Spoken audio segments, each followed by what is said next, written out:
আর আবারও জালে দুই বাংলাদেশি। এবার দত্তপুকুরের বামনগাছি থেকে গ্রেপ্তার করা গেছে দুজনকে। কিভাবে ভুয়ো নথি নিয়ে ভারতে থাকার অভিযোগ রয়েছে তাদের বিরুদ্ধে, আরো ডিটেইল এ বিষয়ে জানাতে পারবে জিয়াউল। জিয়াউল, ভুয়ো নথি নিয়ে ভারতে থাকার অভিযোগ, কতদিন ধরে এখানে বসবাস?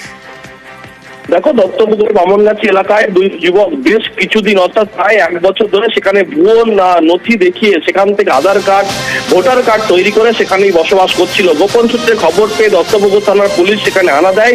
ফলে কোনো বৈধ কাগজপত্র দেখাতে পারেনি। বৈধ কাগজপত্র দেখিয়েছে, অর্থাৎ নাম ভারিয়ে, অর্থাৎ সেখানে রয়েছেন তাদের নাম, দুজনের নাম হচ্ছে, একজনের নাম রফিকুল এবং একজনের নাম হচ্ছে নুরুল ইসলাম। নুরুল ইসলাম নাম ভাঙিয়ে এ দেশে থাকতেন এবং তার নাম নারায়ণ অধিকারী, অর্থাৎ নাম ভাঙিয়ে এখান থেকে ভোটার কার্ড, আধার কার্ড তৈরি করেছেন। ফলে তার বৈধ কোনো কাগজপত্র দেখাতে পারেনি। ইতিমধ্যেই দুজনকে গ্রেফতার করে বারাসত আদালতে তোলা হলে 14 দিনের পুলিশ অবৈধ নথি পেয়েছে সে বিষয়ে কিছু জানা যাচ্ছে?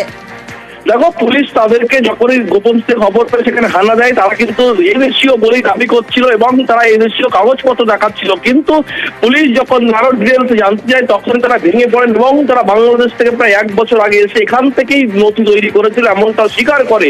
এবং নুরুল ইসলামের তার নাম ভাঙিয়ে এখান থেকে নারায়ণ অধিকারী নাম ভাঙিয়ে এখান থেকে ভোটার কার্ড পর্যন্ত তৈরি হয়ে গেছে।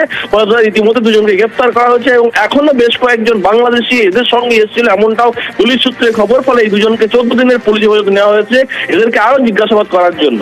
বেশ।